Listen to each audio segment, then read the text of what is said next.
আসসালামু আলাইকুম। প্রিয় প্রিয় বিশ্ববাসী ভাই ব্রাদার, আত্মীয় স্বজন সবাইকেই সালাম জানাই। আসসালামু আলাইকুম। তা আল্লাহর রহমতে আপনারা সবাই ভালো আছেন ইনশাল্লাহ। আপনাদের দোয়ায় আমি ভালো আছি, আমার সব পরিবার নিয়ে আল্লাহর রহমতে আপনাদের দোয়ায় ভালো আছি। তা আশা করি আপনারা সব পরিবার নিয়ে ভালো আছেন।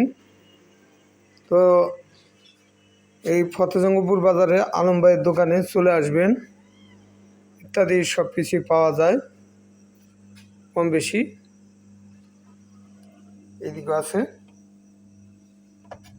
আজকে সবাই চলে আসতে পারেন আলম ভাইয়ের দোকানে। বিশ্ববাসী সবারই দাওয়াত রইল আলম ভাইয়ের দোকানে। তো আপনারা যাহারা খালি বলেন ভাই খিচুড়ি কখন রাঁধছেন, কখন ইয়ে করছেন, খিচুড়ি কি গরম না ঠান্ডা, ভাই আসলে আমার খিচুড়িটা এই যে এখন ধোয়া উঠতেছে, এই যে খিচুড়িটা দেখেন তো ভাই, খিচুড়িটা ধোয়া উঠতেছে, এত গরম কেমনে হয় ভাই? দেখেন আপনারা যে জিজ্ঞাসা করেন গরম না ঠান্ডা, এই খিচুড়িটা এই যে রান্না খিচুড়িটা এমন ধোয়া উঠতেছে, এরপর যদি বলেন যে গরম না ঠান্ডা, কষ্ট লাগে। তা যাক, আপনারা গরম খাইলেন, আপনাকে গরম ওই করে খাওয়াইতেছি ভাই। তো সবাই চলে আসেন। এখনও জালমুড়ি, ফুচকা, ছোলা বুট, এই যে এই জায়গায় ছোলা বুট, আর এই জায়গায় হালিম, এই যে হালিম ধোয়া উত্তা আছে গরম।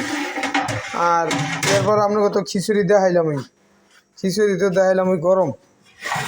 এখনও আছে, 10টা তৈরি টাইম দেওয়া হয়েছে, তবে রাত্র 11টা পর্যন্ত দোকান খোলা থাকবো ভাই। তো চলে আসবেন আপনারা আলম ভাইয়ের দোকানে। আলম ভাইয়ের পেজটা ফলো দিবেন, শেয়ার করবেন, লাইক দিবেন। তো সবাই ভালো থাকবেন ভাই, ভিডিওটা দেখা একটু শেয়ার লাইক করেন ভাই। ধন্যবাদ সবাইকে ভাই, সবাই ভালো থাকবেন, সুস্থ থাকবেন, আর আসবেন আলম ভাইয়ের দোকানে।